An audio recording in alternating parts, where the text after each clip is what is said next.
Hi, good evening. This is Dr. S. Maheshwari for NCRT in Tamil. நம்ம வெற்றிகரமா first unit முடிச்சிட்டோம். அதாவது 4 chapters முடிச்சிட்டோம். இன்னைக்கு நாம செகண்ட் யூனிட்குள்ள போறோம். செகண்ட் யூனிட் அப்படின்னு சொன்னா இதுக்குள்ள the structural organization in plants and animals. இதுதான் ஒரு broad title. ஸ்ட்ரக்சரல் ஆர்கனைசேஷன் எப்படி இருக்கு, அதோட வெளிப்புற தோற்றம் உள்புற தோற்றம் எப்படி இருக்கு, அதோட கூட கொஞ்சம் எக்ஸாம்பிள்ஸ் எல்லாம் கொடுத்து அனிமல்ஸில் பார்த்தீங்கன்னா ஃப்ராகு, காக்ரோச் இதெல்லாம் நம்ம படிக்கிற மாதிரி இருக்குது இந்த யூனிட்குள்ள.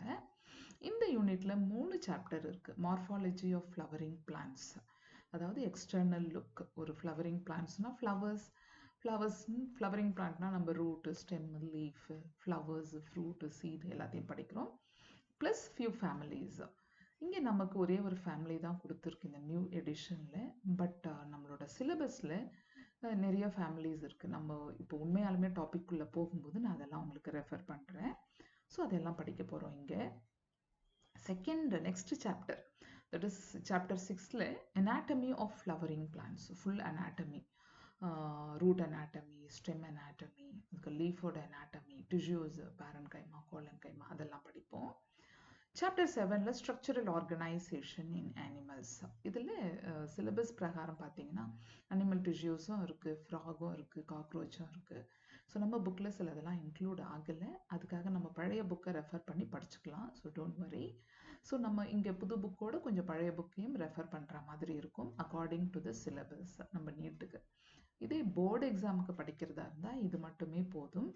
பட் நீட்டுக்கு படிக்கும்போது கம்பல்சரியாக கொஞ்சம் பழைய புக்கு கிட்ட போகிற மாதிரி இருக்கும்.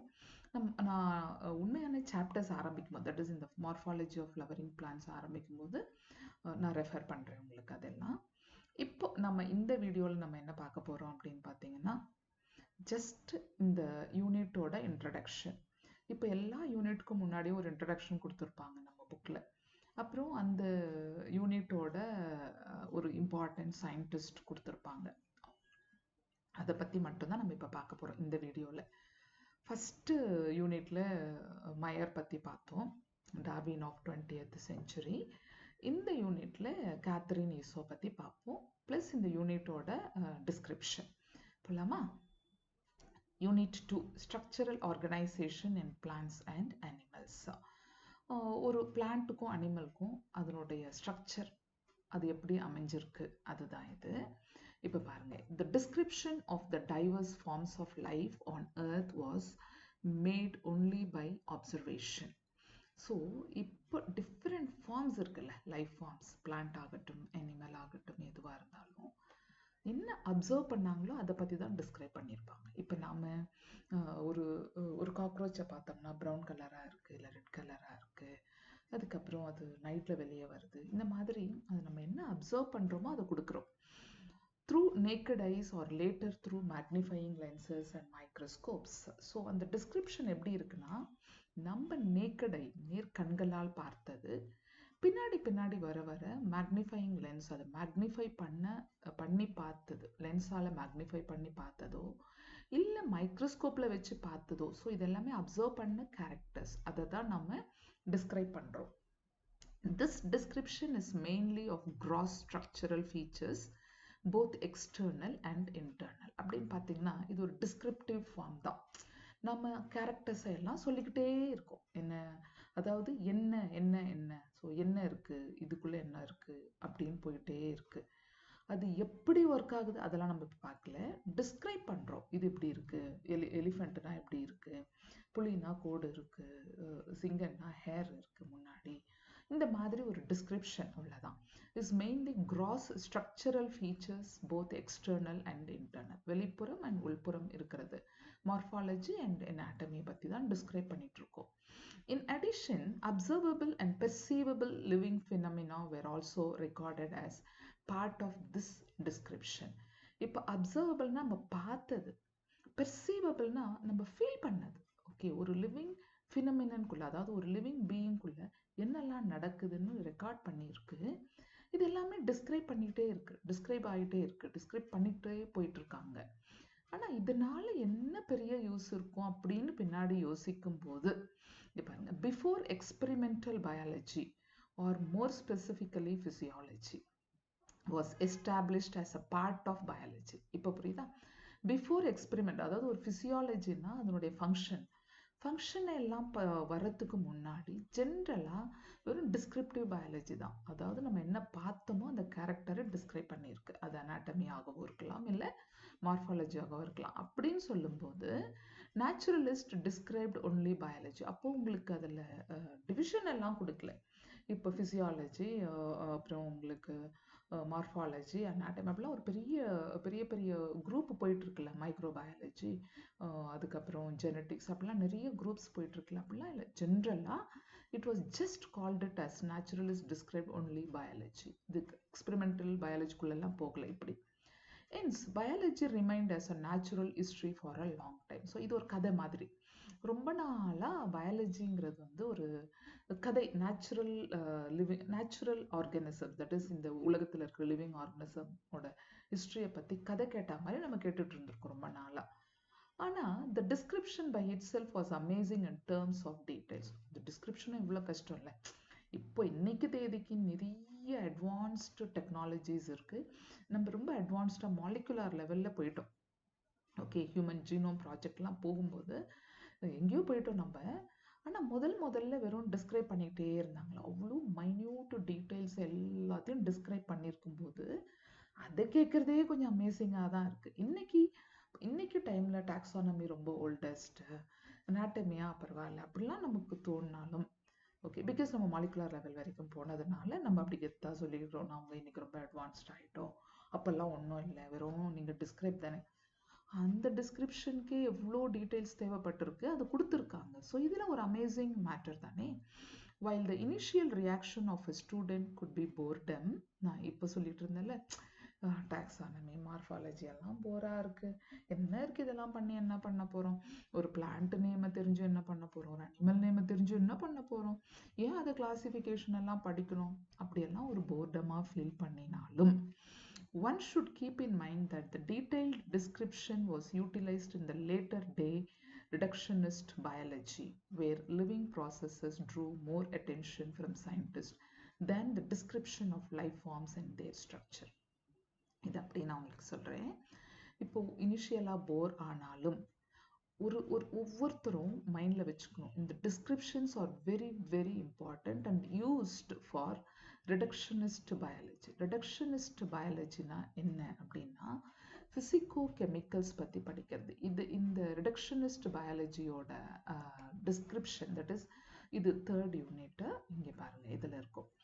See, this is the content. Just a second, I'll just highlight it. I'll just go with this color. இன்னும் கூட கொஞ்சம் சின்னது பண்ணிக்கலாம். Okay, look at here. This physicochemical approach, okay, to study and understand living organisms is called reductionist biology. Physicochemical approach, அதாவது நம்ம living ஆர்கானிசம்ல இருக்கிற கெமிக்கல்ஸோ இல்லை physiological ஆஸ்பெக்டோ இல்லை இது ஃபிசிக்கல் ஆஸ்பெக்டோ. இப்போ எனர்ஜி அதெல்லாம் படிக்கும்போது ஃபிசிக்ஸ்குள்ளே வருது, கெமிஸ்ட்ரி பயோகெமிக்கல்ஸ் எல்லாம் படிக்கும்போது கெமிஸ்ட்ரிக்குள்ளே வருது, இதனுடைய ஆக்ஷன்ஸ் எல்லாம் ஃபிசியாலஜியாக மாறுது. இதெல்லாம் தான் the concept and techniques of physics and chemistry are applied to understand biology. இதுதான் reductionist biology. இந்த description இந்த சாப்டர்ல கொஞ்சம் டீட்டெயிலாக கொடுக்கல. இங்கே பாருங்க.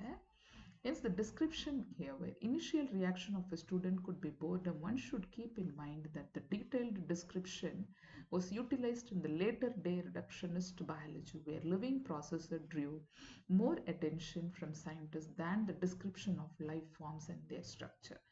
இப்போ இவ்வளோ அழகாக எக்ஸ்பிளைன் பண்ணும்போது ஃபிசியாலஜியோ இல்லை உள்ளே இருக்கிற ஆக்ஷனோ எப்படி இது நடக்குது, என்ன நடக்குது உள்ள, அப்படின்லாம் போக போக போக it was just grasping the attention. வா, இதை பற்றி படிக்கலாம் அப்படின்னு ஒரு தாக்கத்தை ஏற்படுத்தி இருக்கு.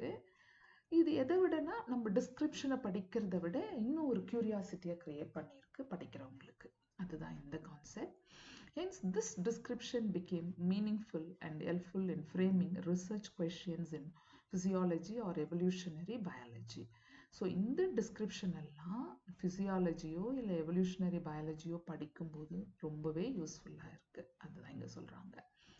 In the following chapters of this unit, the structural organization of plants and animals, including the structural basis of physiological or behavioral phenomenon, is described. அதனால இங்கே பின்னாடி வர சாப்டர்ஸில் அதனோட டிஸ்கிரிப்ஷன், அதாவது மார்ஃபாலஜியோ இல்லை அனாட்டமியோ இதெல்லாம் கொடுத்துருக்காங்க. ப்ளஸ் அதனுடைய பிஹேவியரல் பேட்டர்ன், கொஞ்சம் அதோட ஃபிசியாலஜி. இப்போ ஒரு காக்ரோச் பார்த்தா வெறும் மேலோட்ட படிச்சுட்டு போகல, அதோட டைஜஸ்டிவ் சிஸ்டம், நர்வஸ் சிஸ்டம்லாம் படிக்கிறோம். அந்த மாதிரி for convenience this description of morphological and anatomical feature is presented separately for plants and animals. செப்பரேட்டாக கொடுத்துருக்காங்க அப்படின்னு சொல்கிறாங்க. ஓகே, இப்போ நாம் இந்த 3 சாப்டருக்கும் பொதுவாக ஒரு முக்கியமான சயின்டிஸ்ட்டை மீட் பண்ண போகிறோம். அவங்க தான் கேத்ரின் ஈசோ. ஓகே, ஆல்மோஸ்ட் ஒரு செஞ்சுரி, ஒரு 99 இயர்ஸ் வரைக்கும் வாழ்ந்திருக்காங்க. 99 இயர்ஸ் வரைக்குமே அவங்க இந்த அனாட்டமி ஏரியாவை பயங்கரமாக டாமினேட் பண்ணியிருக்காங்க. தட் இஸ், அவங்களுடைய புக்கு வந்து அனாட்டமி அப்படின்னு படிச்சிங்கன்னா that is a Webster for the plant biology அப்படின்னு சொல்கிறாங்க.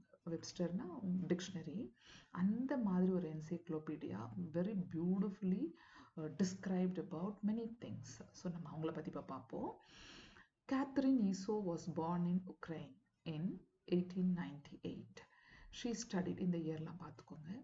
She studied agriculture in Russia and Germany and received her doctorate in 1931 in United States. USல வாங்கிட்டாங்க doctorate degree.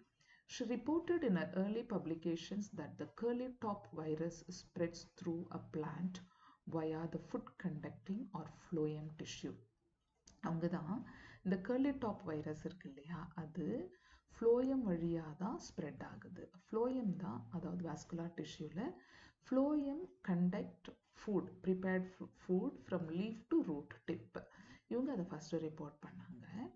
Doctor Esau's plant anatomy published in 1954 took a dynamic developmental approach designed to enhance one's understanding of plant structure and an enormous impact worldwide, literally bringing about a revival of the discipline. இவங்களோட இந்த book இருக்கு இல்லையா, Plant Anatomy, in 1954 when she published, உலகத்திலேயே அது பயங்கர இம்பேக்டை create பண்ணுச்சு. ஏன்னா அவ்வளோ ஒரு பியூட்டிஃபுல் டிஸ்கிரிப்ஷன்ஸ் இருக்கும் அதுக்குள்ள. லிட்ரலி சொல்லப்போனால் பிளான்ட் அனாட்டமியோட அடுத்த வெர்ஷன் அது.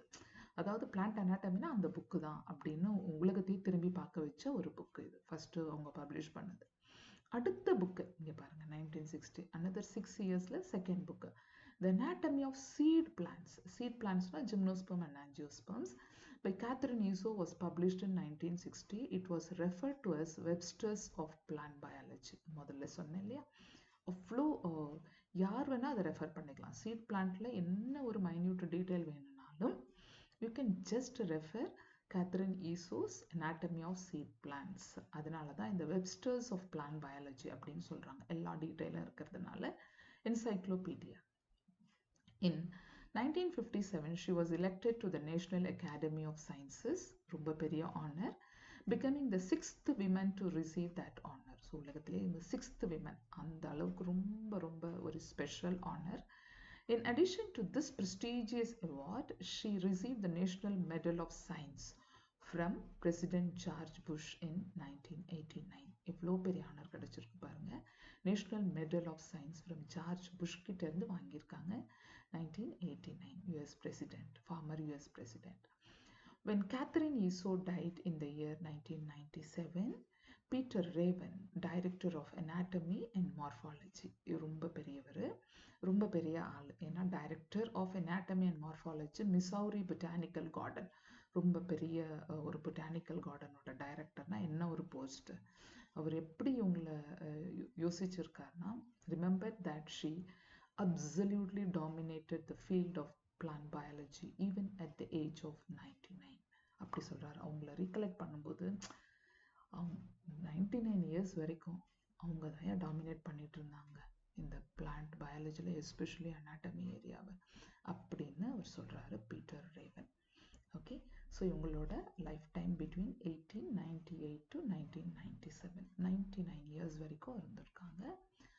நிறைய அச்சீவ்மெண்ட்ஸ் இருந்திருக்கு, ஆனர், அப்புறம் உங்களுக்கு மெடல், அதெல்லாம். ஸோ இது இந்த யூனிட்டோட டிஸ்கிரிப்ஷன் ப்ளஸ் இந்த சயின்டிஸ்டோட டிஸ்கிரிப்ஷன். இதோட நான் இந்த வீடியோவை முடிச்சுக்கிறேன். ரீசன் என்னன்னா, நம்ம ஃப்ரெஷ்ஷாக அடுத்த வீடியோவில் மார்ஃபாலஜிலேருந்து ஆரம்பிப்போம். ஓகே, பாய்.